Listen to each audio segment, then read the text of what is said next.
நம்மள நிறைய கேர்ள்ஸ்க்கு பார்த்திங்கன்னா நம்மளோட அதாவது கப் சைஸ் வந்து நம்மளுக்கு எக்ஸாக்டாக தெரியலை. ஸோ இந்த கப் சைஸ் ப்ராப்ளம் இருக்கிறதுனால எந்த ட்ரெஸ்ஸை போட்டாலுமே நம்மளோட ஃபிட் ஆன் வந்து கரெக்டாக இருக்காது.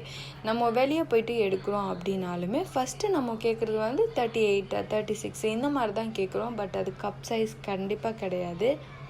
நீங்கள் வீடியோவில் பார்த்துட்ருக்க இந்த ப்ரா பார்த்தீங்கன்னா 32 சைஸோடது.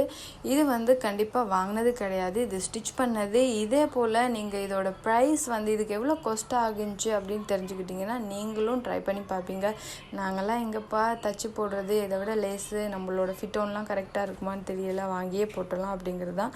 ஸோ அந்த மாதிரி ஐடியாவில் இருக்கவே வேண்டாம். இது ரொம்ப ரொம்ப ஈஸி. ஒன்றுமே ஸ்டிச்சிங் பற்றி பேசிக் நாலேஜ் கூட இல்லாதவங்களுக்கு இதை ஈஸியாக ஸ்டிச் பண்ணிக்கலாம். ஸோ இதெல்லாம் எப்படி படிக்கிறது அப்படின்னு கேட்டிங்கன்னா நீங்கள் இது எல்லாமே டிப்ளமா இன் ஃபுல் ட்ரெஸ் மேக்கிங்கில் படிச்சுக்கலாம். ஸோ இது மட்டும் கிடையாது, இன்னும் நீங்கள் அட்வான்ஸாக நிறைய ட்ரெஸ்ஸஸ் நீங்கள் ப்ரொஃபஷனலாக எப்படி கட்டிங் ஸ்டிச்சிங் பண்ணும் அப்படிங்கிறதெல்லாம் டீட்டெயிலாக படிச்சுக்கலாம். நீங்களும் இந்த நான் மேலே மென்ஷன் பண்ணியிருக்க கான்டாக்ட் நம்பருக்கு வாட்ஸ்அப் பண்ணுங்கள். உங்களுக்கு அக்டோபரில் நியூ பேஜ் ஸ்டார்ட் பண்ணுறோம், அதுக்கு ஜாயின் பண்ணிக்கலாம்.